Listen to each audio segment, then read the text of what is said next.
Hello everyone and welcome to this panel discussion. My name is Aaliyah Pollock and I work at RICS, also known as the Royal Institution of Chartered Surveyors, and we're a global professional body with over 130,000 members, and our focus is setting standards and advancing knowledge in areas like land, real estate, construction and infrastructure. Our work helps to shape the built and natural environments to be more sustainable and inclusive for everyone. And in my role here at RICS, I'm responsible for analysing the impacts of AI, data, and technology. And as part of that, I run the RICS Tech Partner Programme, which is all about encouraging collaboration and creating thought leadership content with our tech partners to almost bridge this gap between the surveying profession and tech innovators. Today, we're going to talk about something that's really transforming the way we think about buildings, and that's the Internet of Things, also known as IoT. IoT is changing how we manage buildings, it's making them smarter and more efficient and ultimately more sustainable. So I'm excited to explore how it all works and where it's heading. But before we start off, let's kickstart with some introductions. So without further ado, Mark, do you want to go first? Yeah, thanks. Mark Sorsa-Leslie, I'm the co-founder of Beringar.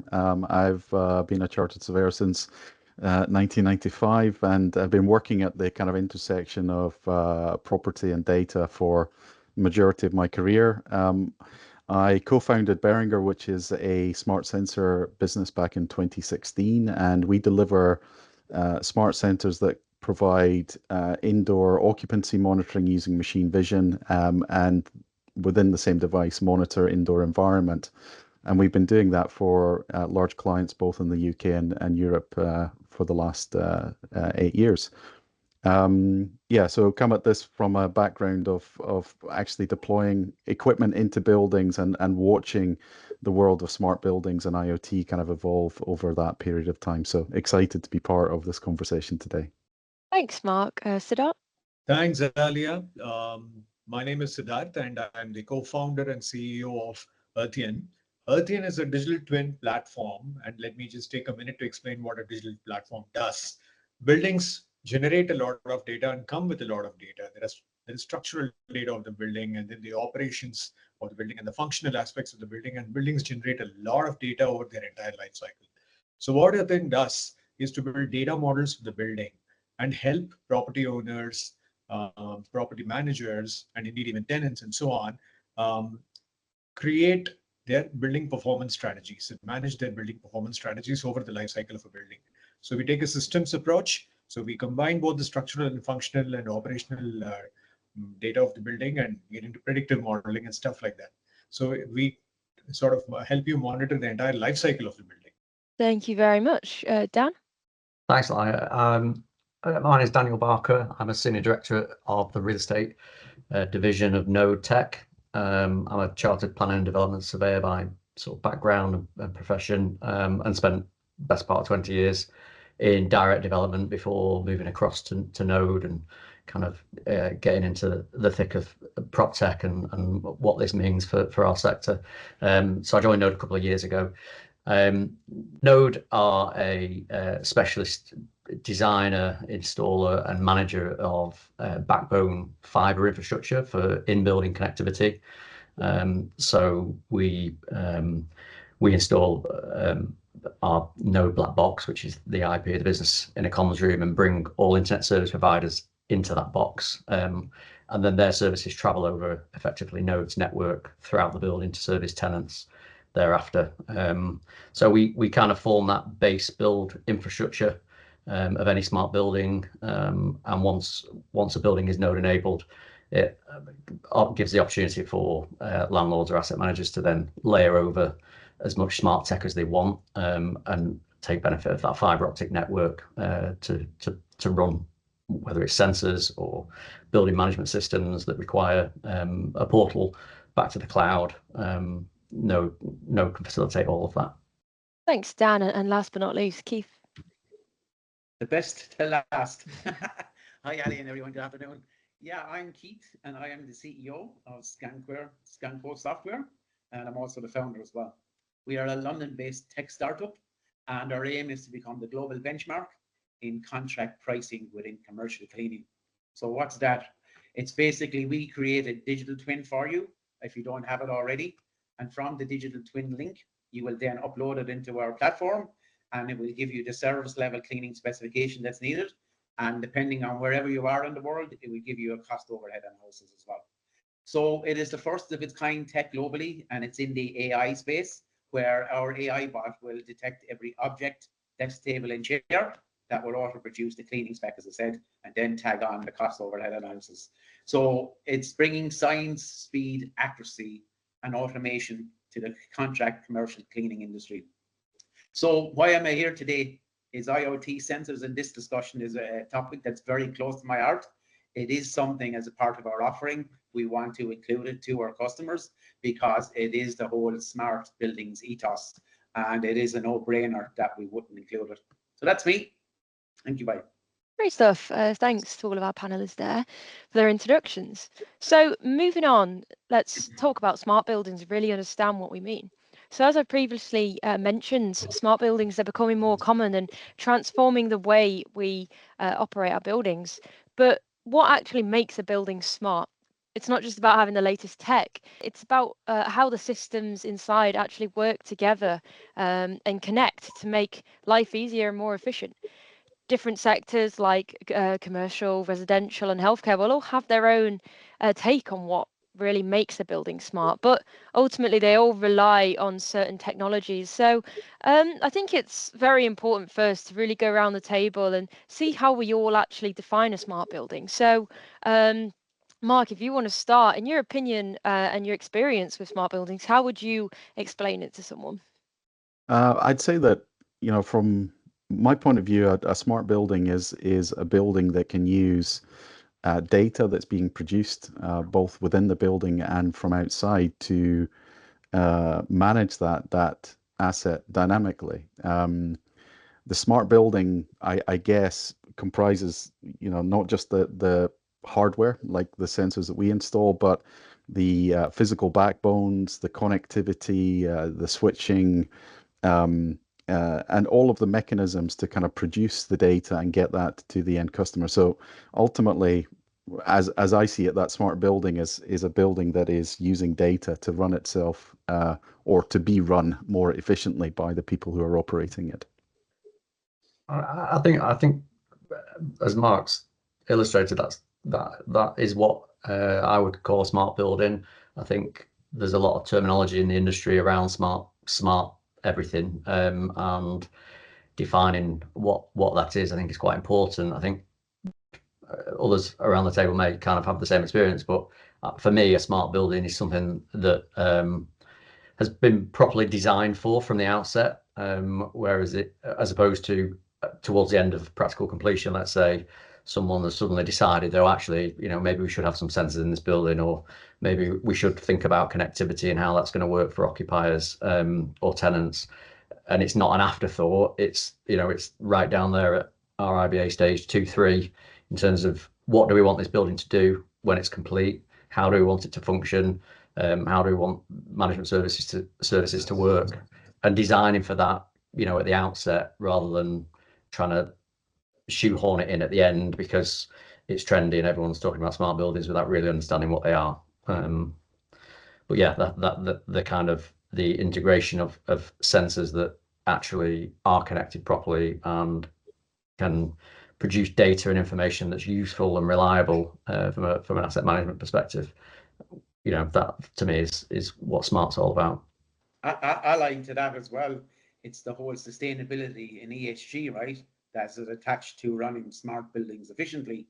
And, the whole sustainability in ESG, it is so here and now and here to stay as well. So anything that we can do to reduce carbon footprint from using smart buildings, it's a win-win and a no-brainer, right?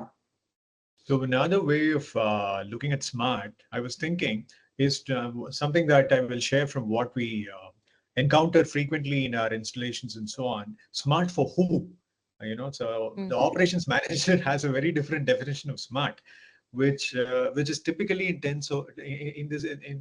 terms of operational metrics, like is the HVAC working? Are the sensors working? I mean, can it give out some metrics? That's smart for the ops manager. But for the CEO and the C-suite, smart tends to be something else. Is this building, is the performance of this building aligning with my strategic goals? Like Keith says, if I have a new goal for sustainability or profitability or tenancy, or very broad strategic goals where just sensor data is not sufficient, it has to be rolled up to several layers. And then the building is smart. So perhaps a working definition of smart is where the building can probably, like a co-pilot, perhaps, some kind of a co-pilot system that can aid, people at different roles. A smart building can perhaps announce its state to the manager at a different level. That would be a working definition of smart. At some point, perhaps the building runs autonomously. So smart is, I think, a very loaded, or perhaps a very, too simple a definition of It's what a moving feast, really, isn't it? And an evolving definition, I suppose. Yes. Genius building, maybe smart building, and then there is something the genius building at the other end. I think, so maybe that's a good place to start. Smart for who? Yeah, no, very good point. And what would we say are some of the key technologies that need to be implemented to make it smart in whatever definition we want to use there? What are the key technologies and infrastructure requirements required to make it happen? I think bridging this into a very interesting topic is BIM, right? And we know BIM has been around for 15 odd years now. And of course, everybody recognizes what BIM is, right? Which is building information management. And that is the smart building technology, right? Of having the data that's being able to identify all of the goals, the energy efficiency, the ESG goals, strategy, and whole optimization of running a building properly. But for me, in my own, I don't know how you feel about this, guys. It's operationally, and Siddharth, you touched on it as well. It's how is that managed operationally, and what was for me there was and is there a disconnect on the complexities of the building information management, of how a facilities manager of a building would manage that system. So I believe we're moving into a new paradigm now with the Internet of Things sensors that's breaking down a lot of those barriers in terms of the system usage, or actually, yes, systems ease of use is a better word, right? Of how you actually manage and operate it, because I have been a cleaning person, but I have been a facilities manager as well, and some guys in a couple of schools. And as facilities managers and manager, being having a building BMS system within that school, has been hard to run and manage the data coming from that as well. So this is where the collaboration, as you said, Siddharth, as well, the different layers of the complexities is bringing them all into one center place where it can all be managed seamlessly from a dashboard where you can understand it and operate it correctly, right? I'd wholeheartedly agree, and I think that key requirement, that kind of obviously the kind of technology that Dan's deploying, the kind of great connectivity into a building is the starting point. Reliable, resilient connectivity is super important. Good definition of the building networks, whether they're wired or wireless networks within the buildings is really important. And a modern BMS that can actually output its data via a modern API that's easy to kind of integrate, whether that's via kind of a MQTT broker or JSON or some other kind of regular API model that where you can get the data out. Clearly, I'm a little bit biased, and I'd like to see some sensors in that building that are actually measuring the what's going on inside the building, providing data about the actual use patterns, the indoor environment, what it feels like for the people that are experiencing the building. But I think modern smart buildings also need that customer engagement, that experience piece as well. So the bit, whether it's a mobile application or happy buttons at the front door, something that provides a feedback mechanism for the users of the building to tell the people who are running the building whether that building is actually serving their requirements or not. So it's definitely multifaceted from this kind of infrastructure through to applications that touch the end users. But terminology that I like is you need that kind of soft infrastructure. So, and that's the way I've kind of referred to the kinds of things like sensors going into buildings.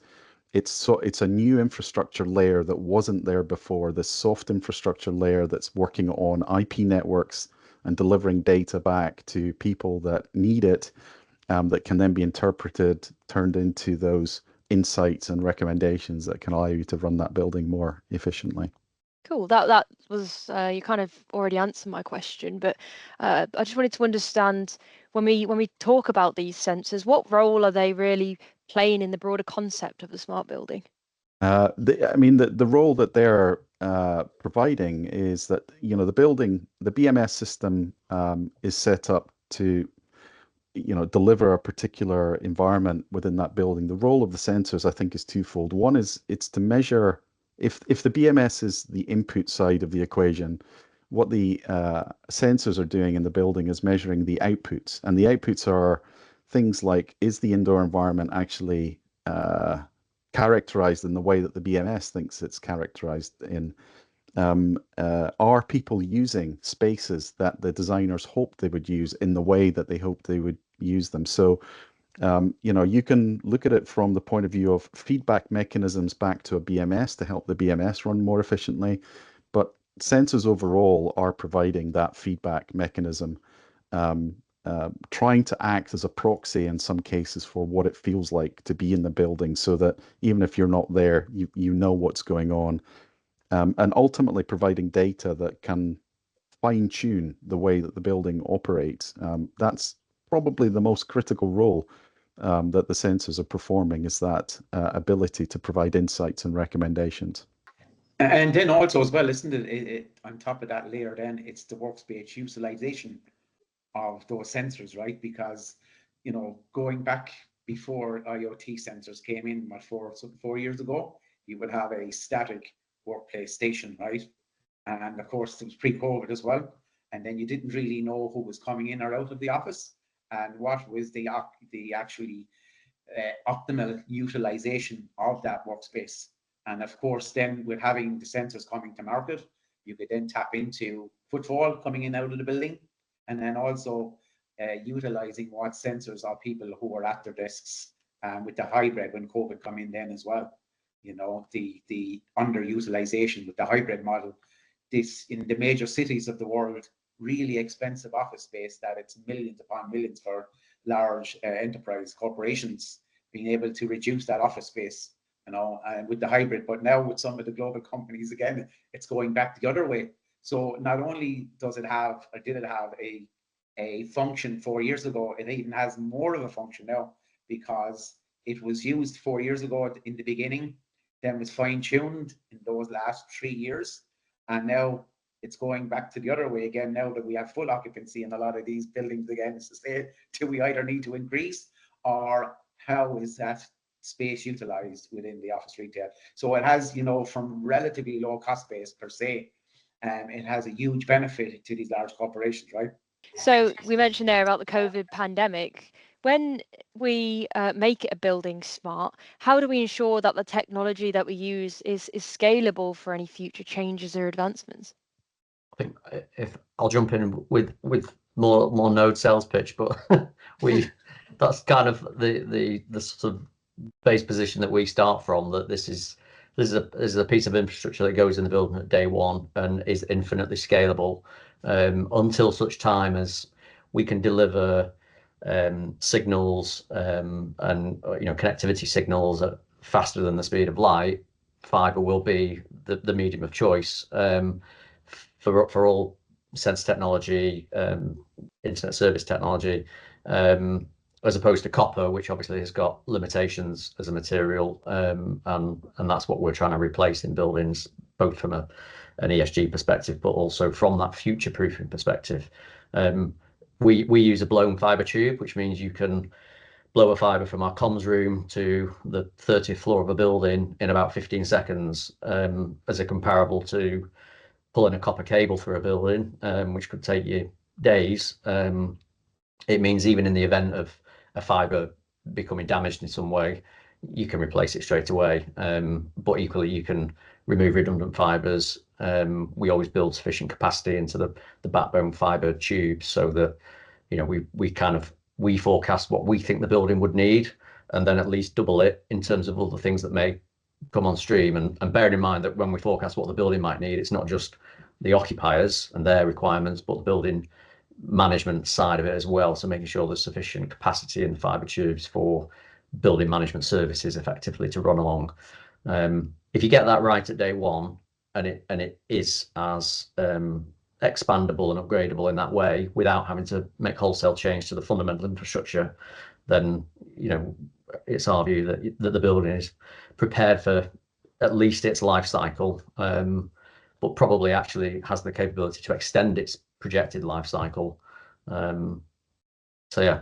So I was just going to add there that the other aspect of this, I think, in terms of scalability, is it's obviously based around kind of the early stage of planning when the building is being designed. Those actually choosing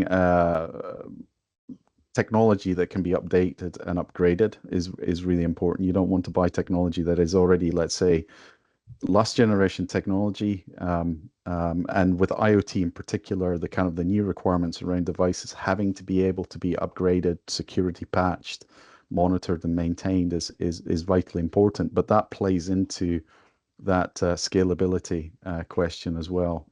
Can these technologies be deployed across the building? Is there kind of uniform connectivity across the building? You know, we've seen circumstances within healthcare, for example, where you can only use technologies like LoRaWAN rather than traditional IP because you can't actually get a wired or wireless connection to a particular part of the building cost effectively. So you need to look at other communications technologies that allow you to get the data out of the building. So that scalability question is multifaceted, but yeah, it's vitally important that it's thought about at the very beginning. I mean, if I may add something here, Aaliyah. So one of the things that we're noticing is that I don't think there is any problem in the hardware investments of the building because those costs are upfront. The builder has a lot of money at that point in time. What happens is after the handover, I think typically everybody's strapped for cash, and typically ops is what gets the money. So what happens then is that a lot of data that the building generates, thanks to the infrastructure we put upstream, the insights from that data are seldom used. So if we can differentiate sensing from sense making, now the sense making through the life cycle of the building, I think that takes a hit because most of the investments are made upfront. And there's this dreaded term, that return on IT investment. So, you know, the IT investments tend to be very minimal, and you don't see people making any subsequent investments in IT for, I think there's something that you just need to live with. So most of the investments are hygiene. And, you know, okay, the BMS is there, and then the IoTs are there, and so on and all that. And that means all that data that's being generated is just being left there. Instead, if with the BIM that Keith was suggesting, if you could bring all this together, and that's precisely what we do, that's the plug for our platform as well. If you could bring all this together, you would have the equivalent of a dashboard of a living building against all its dimensions, you know, against its operational, financial, people flow patterns, and so on and all that, which is what a twin seeks to do. And that's perhaps important for the entire life cycle of the building. Why? It can go all the way to, let's say, even recording a material passport, the materials that you used in the building, you know, and what is its current value, and so on. It's like what a smartphone did to the phone. It's not just the hardware. Data, you know, more and more apps needs to be built on the data infrastructure of the building. So our recommendation is that, you know, people start making some investments into the data infrastructure of the building as well, and not just the hardware. Your cloud data and all the operational metrics and the strategic metrics and so on and all that. It's a good point. It's a good point actually, in terms of that designing for the building and its subsequent use. Is that where I see the market at the moment? You've got people like us on the kind of base build infrastructure side. You've got people like Mark on the sensor and integration of that. You've got people who just do sensors and nothing else. And then you've got the kind of master system integrators, and it's all separate. So we're doing a lot of advisory work where we've been appointed to deliver a backbone, but the building management team, for example, have never had a smart building. They've never had anything more than an Excel spreadsheet to work with. So, but suddenly they're going to get a smart building. Like, well, what else do we need? Well, we've got all these different building systems, but no one's thought about how to join all those together on a landlord LAN, and where that information is going to go. Whereas if you knew at the outset, we definitely want best in class infrastructure, and we want these sensors that are going to do this, and it's all going to run on this application and this platform that's for the benefit of building management, the occupier, C-suite. But no one at this stage, I don't think, in the development space, coming from my world, no one's thinking like that, because no one really knows what we all do. We're just used to handing it to a contractor, handing it to the mechanical and electrical engineers, and saying, yeah, go and do us a smart building. And is that them specifying what the smart building is? Is that me telling them as the developer what the smart building is? And I think everyone's looking at everyone else like, well, what do you want? So then you end up with an almost retrofit situation where, yes, it might be node enabled. Great. That's, future-proofed in that sense, but no one's had a conversation with Mark until 3 weeks from PC. And now actually we do want loads of sensors, but will they work with Node, or will they not work with Node? And or is Mark just supplying sensors and he's not doing the platform? And then you speak to the platform developers and they're like, oh, we can't work with Mark sensors. That doesn't work. It's all a bit disjointed because everyone's got their own niches, but it will consolidate, I think. I hope anyway.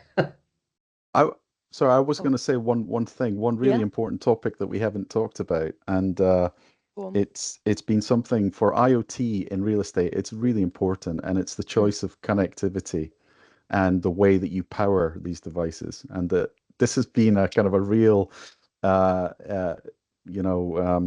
point for me as a provider of sensor systems into buildings. We kind of saw a kind of increasing maturity of customers over the last few years.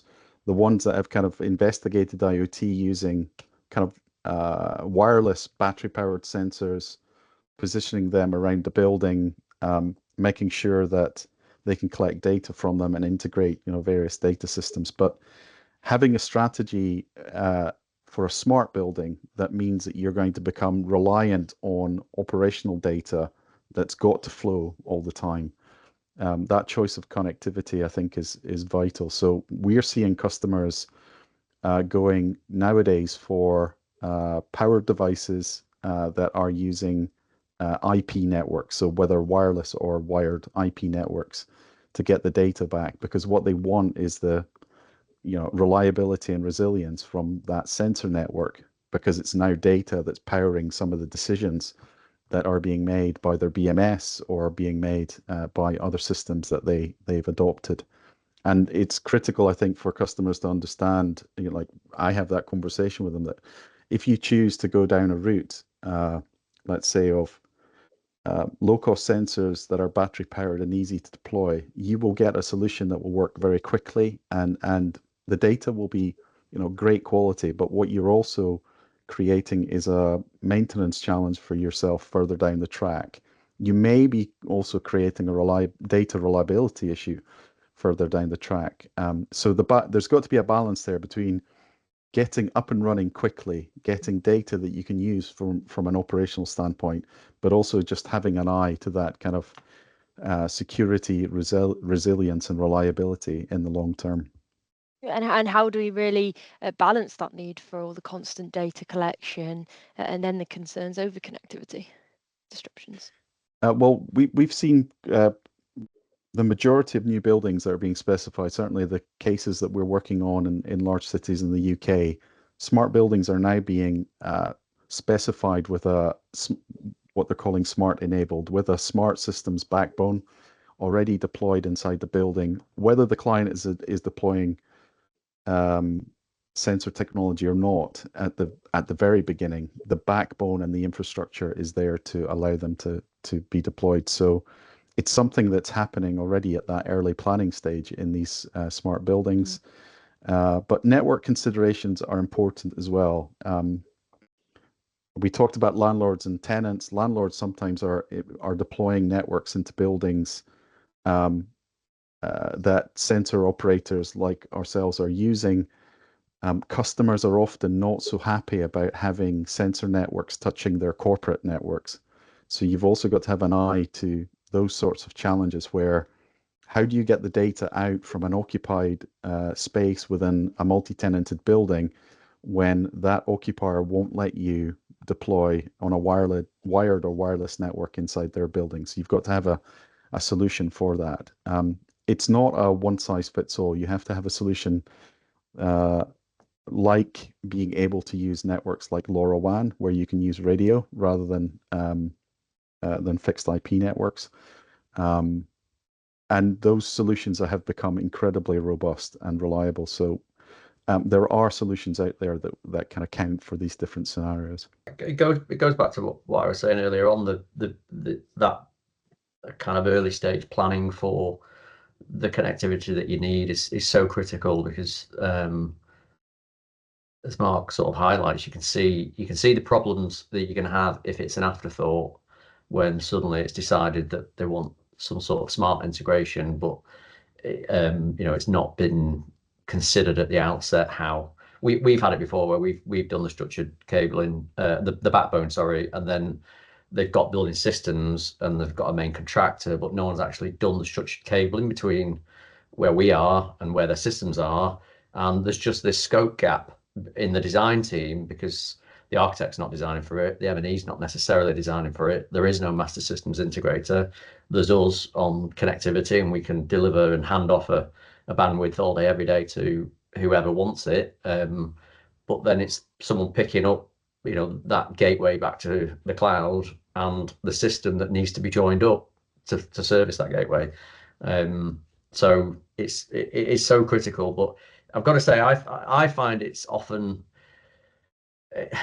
it requires it to be client-led, but the clients generally don't know enough. That's not a criticism of them. It's just such a complex sector, and it's a complex and relatively niche part of development and real estate. And I think the difficulty we have in terms of trying to get airtime with the client to understand why you need to really drill down and focus on this at an early stage is that in the context of a development budget and a cost plan, even if our infrastructure is £100,000 and we can fund it, so there's no cost to you as a client, but even if you were funding it and it was part of the development budget on a 50-60 million pound project, is anyone going to be spending loads of time on the £100,000 line item? Probably not. So it's not perceived to be critical in that sense, because it's not like a concrete frame or a steel frame or a big thing that we really can't get wrong. But then when you get further down the delivery path to the point where you want to then join all these systems up, that's when there seems to be kind of everyone's looking at each other in the room, because it's not been thought out and planned for. And if, as Mark says, if you've decided that you want the system to be resilient and connected and not reliant on batteries and changing batteries, or not reliant on things like, I know of an example in Manchester where the energy meters in a BTR scheme, of which there are sort of 500-600 units per block, all rely on a 3G phone signal to report the meter readings. And by the way, because it's a big glass tower, the phone signal doesn't get in because it's a giant Faraday cage. So the building management team have to go manually read every 500 apartment meter reader on a monthly basis. And you think, how is that sustainable from a day-to-day operational perspective for that to be? But it just never thought of at the outset when the building was being built that we're not going to be able to get a phone signal in this building. So it's the impact. I'm chuckling, Dan, because I've lived and breathed this. It's kind of what do you do when you can't get any signal out of a building? You're running cables to put external aerials on the roof or on the exterior of the building in order to get a signal out. But our parent company is Shared Access, and they specialize in in-building mobile connectivity. And the reason they acquired us as a business was because they knew that they could run their externally provided mobile network operator signal via dark fiber, via the node backbone into buildings that we're already in. And it's again, it's another massive problem in the sector. I think this, both from a day-to-day use of a building, as in it's really annoying if you're paying grade A rents in central London and you can't make a phone call from your desk, But then in a residential context, it's a massive public health risk. If you've got 500 people stuck in a 20, 30, 40-story tower, and they only rely on Wi-Fi calling because there's no phone signal in the building. And then when there's an emergency and power goes down, guess what else goes down? Probably your Wi-Fi network.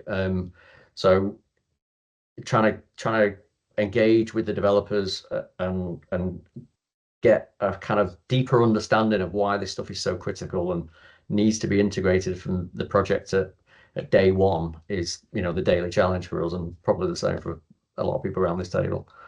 And there's one other critical relationship that is often forgotten, and that's the relationship. So property team want to get data to run the building more efficiently. They specify smart systems that they're going to deploy to allow them to do that. And then much later in the procurement process, there's a conversation with the IT security team, and the IT security team say, hang on a second, have you vetted these organizations? Have you checked the way that they're getting data in and out of your building? And we've seen cases where the whole project has just stopped at that moment because the IT security team have said, I'm sorry, we just can't allow that kind of data to go over our network. So that's not going to happen.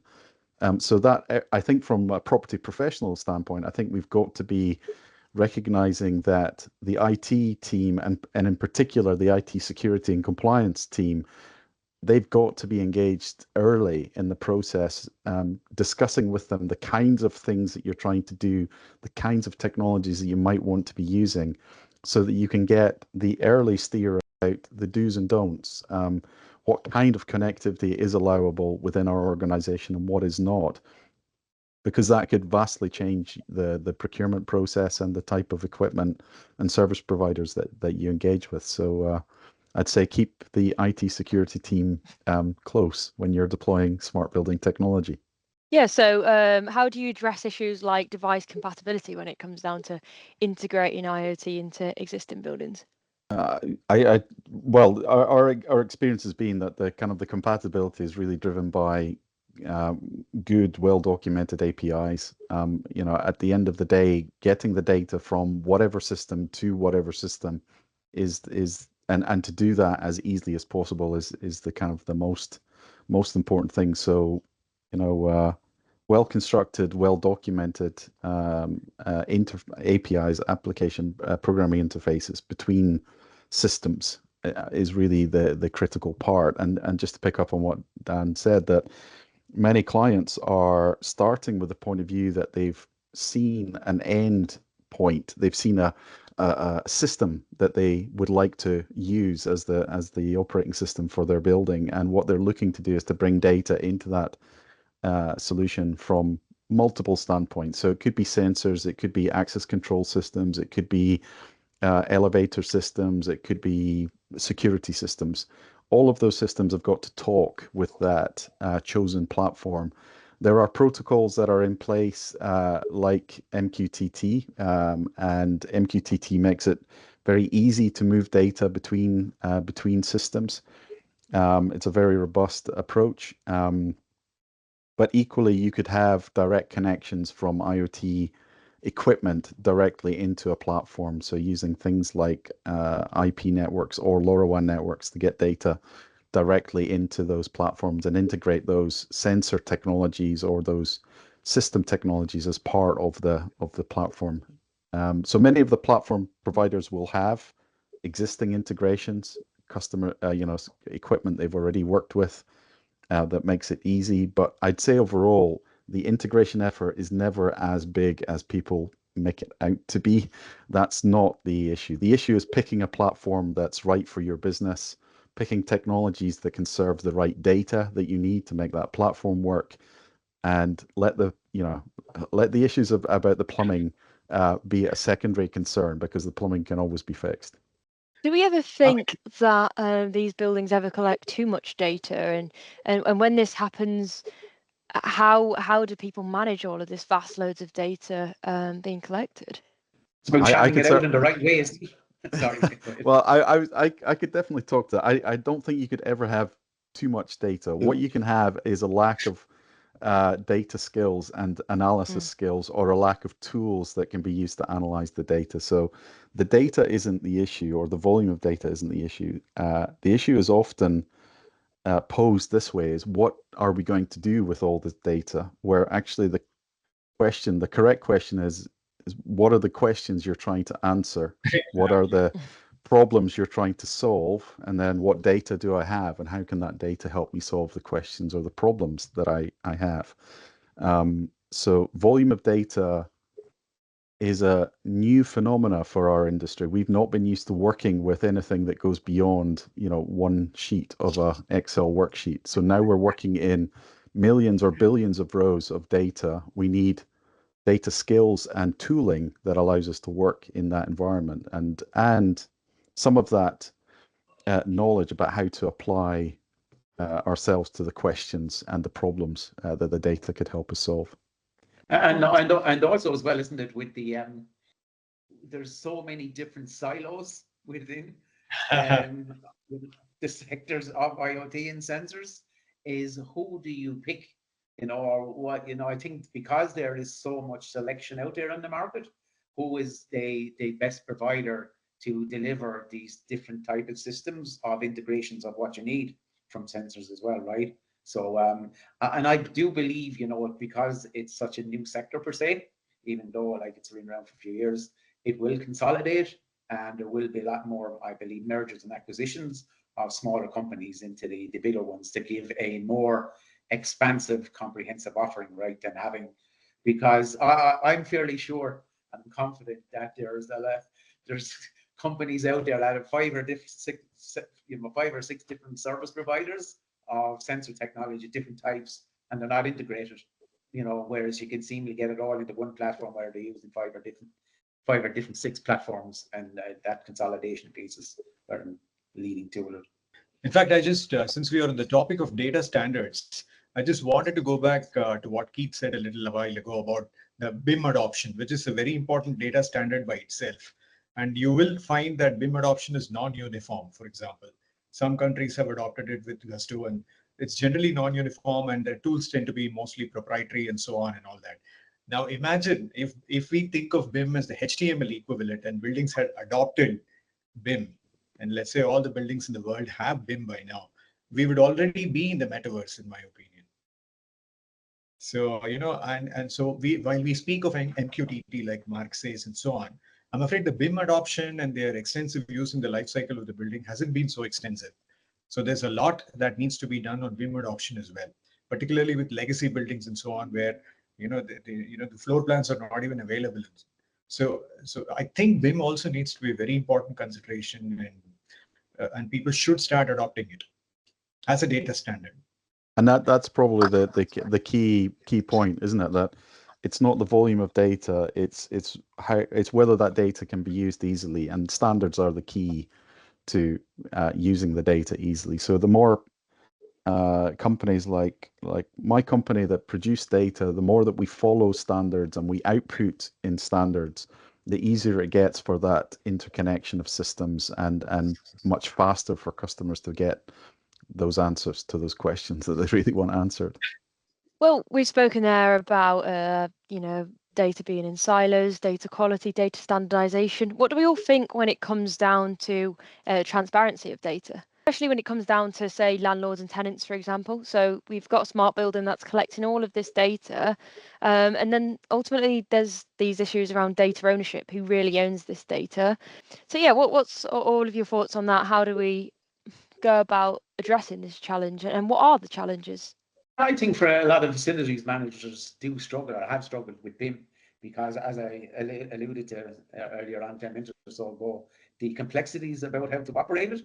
But with the IoT sensor systems that are coming out, they're very user friendly and easy to manage, and they don't need a year or 2 years diploma to be able to use them properly, right?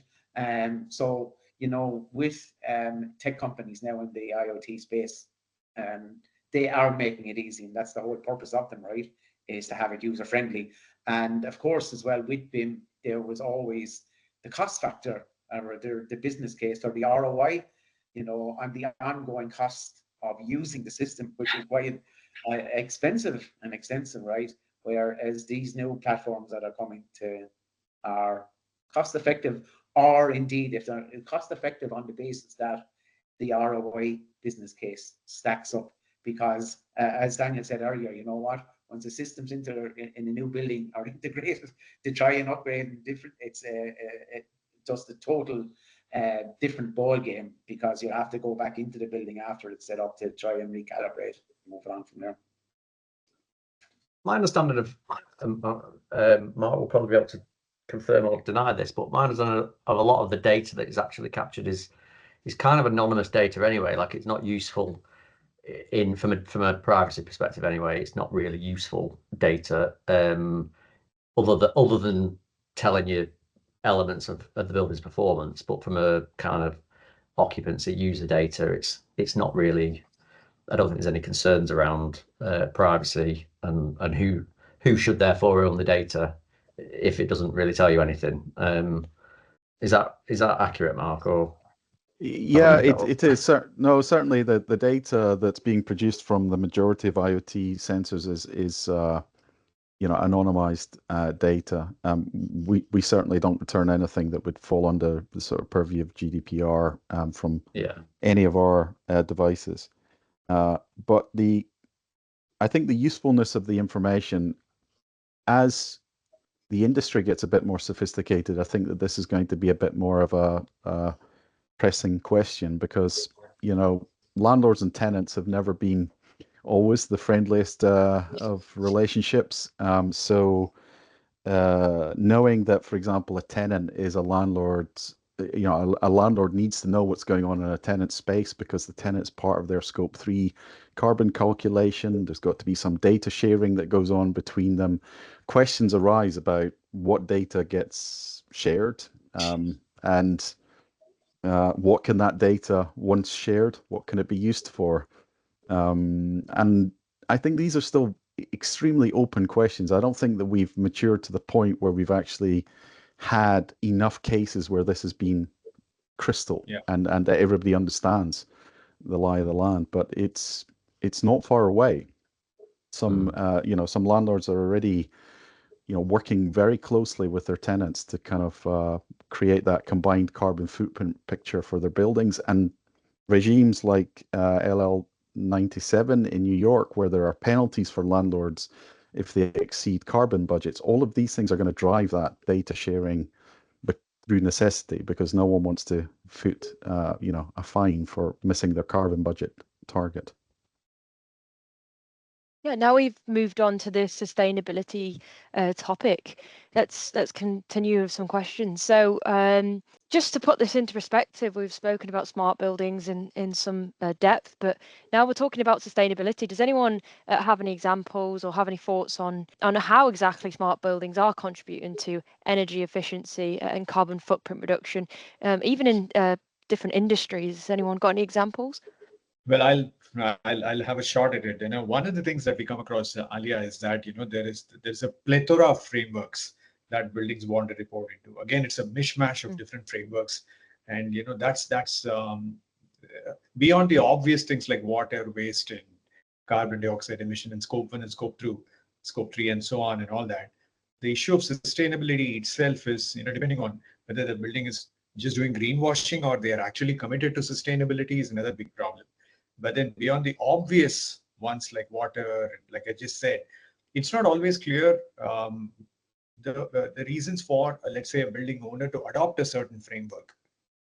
So, and so it's important for us as service providers to be able to ask them what their strategy overall. What is this doing to their strategy? Why are they adopting a certain standard and why not another, and so on, before we actually go ahead? And that's something that will always come up. So the social metrics, for example, the environment part is easy, but the governance and the social, now how do you measure these things? It's not always clear. And like Dan says, it's mostly an Excel sheet at the top. And so, and so where's this data? On the one hand, you're talking about, secure data. On the other hand, you're dealing with Excel sheets at the top. So sustainability, unless we're just talking about the usual metrics, is a very gray area. I don't know if we are even mature enough to talk about sustainability, because there are a hell of a lot of frameworks. And so I'll leave it at that, actually. I'm waiting to A hear good what example I can give you, a good example I can give from our perspective in a project we did for a client in London in an office building with the use of our AI. We identified all the lights from new LED lights, right? And in the building that was roughly about 100,000 square feet, we identified cost savings over a 5-year period of 572,000. And it was saving them, I believe, something like 90 tons in carbon emissions over those 5 years as well. So making it a win-win, you know, for the client and reducing the carbon footprint. So in terms of, you know, it's a different type of IoT center, right? It's a more of an AI definition and identifying old from what's new. But how simple is that, right? Per se, in, you know what, you can do it manually, of course, right? By walking around physically in the building and doing it, and then the whole manual extract of the Excel spreadsheets. But that was just one user case study where we were able to identify in optimizing and using technology to make a building more efficiency just from an energy lighting perspective, right? So of course there was an initial outlay of 250,000 for the transfer of that, but isn't that a win-win, reducing the carbon footprint, you know, strategic goals and energy cost savings as well to boot? I could also give a case that we worked on together with British Land at their building at 100 Liverpool Street. In the very kind of early stages of using the data coming from the sensors together with the booking system and the BMS, and integrating that together as a dynamic system, so that the meeting rooms that were set up there would check to see whether there was a booking for the meeting room that was actually coming up. It would then wake up the building system for that room to make sure that the room is air conditioned and at the right temperature for the meeting.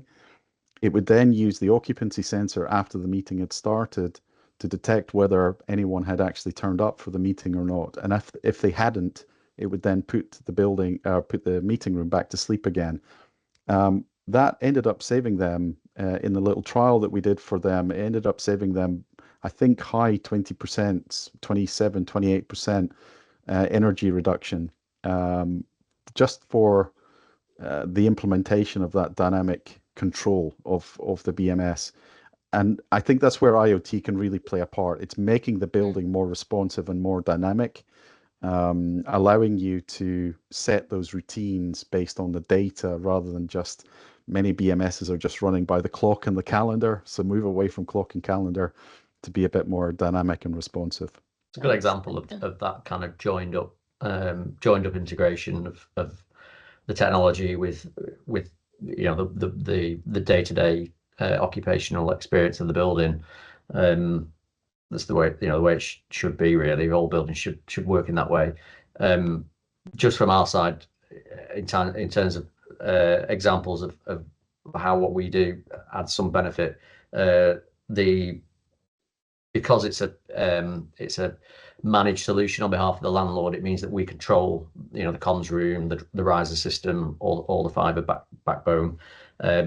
So we've calculated a kind of saving of about 85% of a carbon impact through the fact that the comms rooms are managed by us remotely.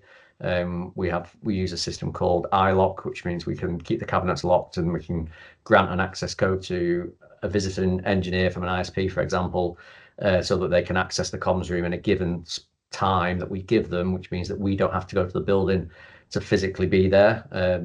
So you're saving engineer visits, either because we can diagnose remotely with faults in the building, or because we don't need to chaperone every visit, but we've got some security and control over the network.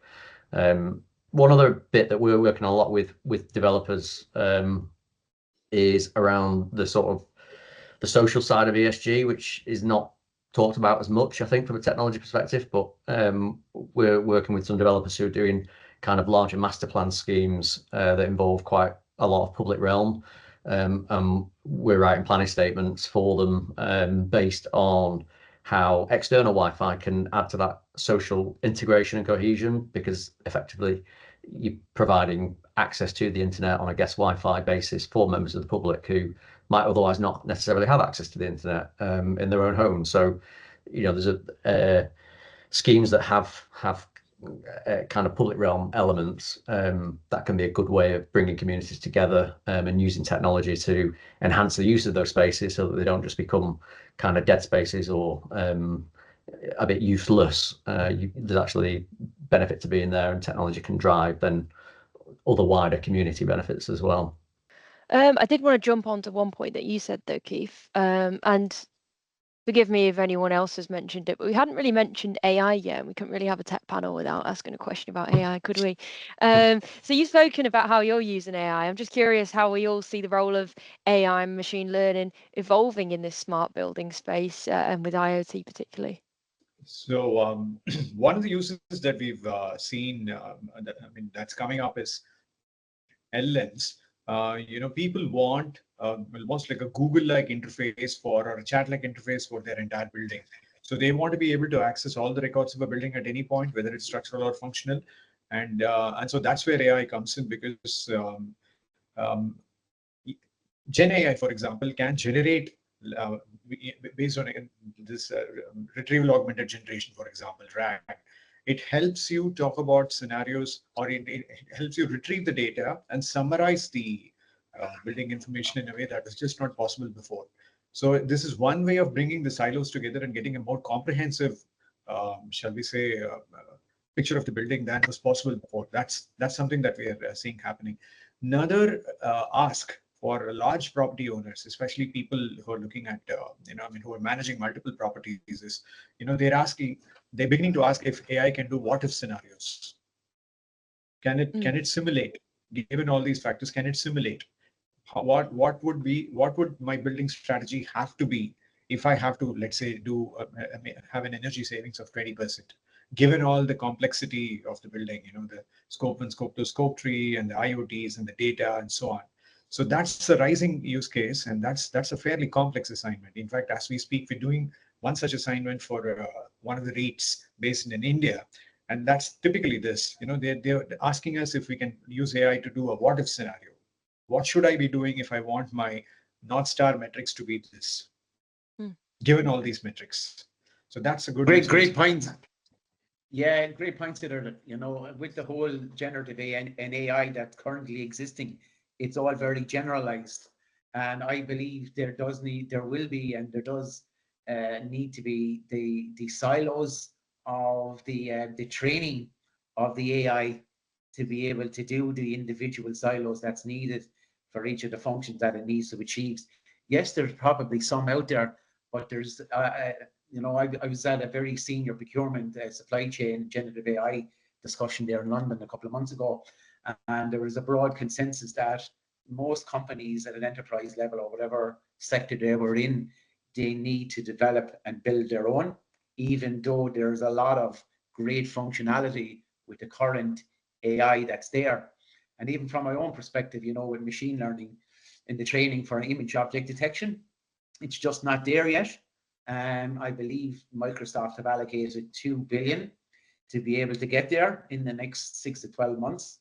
It's currently not there, but it just really affirms what I've been just saying, with the whole AI piece. Yes, it's here, it's coming, and it's just going to get even more expansive. And consider, just as you said as well, to be able to summarize the data, that's the key driver, which is a really great function to have within AI. And some of it is free, and some of it isn't at the moment as well. It's determining, and then customizing it into your own API to get the best out of it. I would also like to add, I think Keith said the kind of the critical thing, and we talked about it a little bit earlier in the discussion, that the lack of data skills in the industry is a real issue. And from my perspective, I look at it that AI's big opportunity in real estate is to allow us to rapidly bridge that gap, to allow the AI tooling to take the heavy lift of actually understanding the data, making sense of the data, and returning that back to us in human readable form, so that we can process it ourselves, think about it ourselves, and come up with our conclusions about what we do with it. So but the complexity of the industry, every building is an island. It has its own systems, it has its own language, its own lexicon. That is both an opportunity and a threat for AI. The opportunity is that you can create these little islands that are self-contained, where the AI can get to know everything incredibly well and can be fine-tuned using that AI language. But the challenge and the threat is that there isn't enough commonality or similarity between different buildings to be able to kind of get portfolio effects that we want in the real estate industry. So for me, AI is we're at the moment where it's like the internet being introduced again. It's a whole new way of thinking that we have to come up with. It's not the world before of Excel sheets and tables and queries. It's a completely different world that we're stepping into. And again, my advice to the people, my clients and the people I work with is just have the questions you have in mind, have the problems that you want to solve, spend your time and energy there, because the data, the infrastructure, and the AI tooling, that will all help to answer those questions and problems in time. Well, thank you very much, Mark, and to all of our panelists. Thanks for being part of today's discussion. We've touched on a wide range of different topics around IoT and smart buildings, from the technologies that are driving change to the challenges and the opportunities that they present. I hope this conversation has given our audience a clear picture of how these innovations are shaping the way we design, manage, and sustain our buildings. So, this is to our audience. If you'd like to dive deeper into any of the points that we've raised, or have any further questions, don't hesitate to reach out. If you go on the Tech Partner website or contact us directly on LinkedIn. Thanks again for your time, and I look forward to connecting with you in the future. So once again, thank you to our panelists and to our audience. Thank you. Thank you.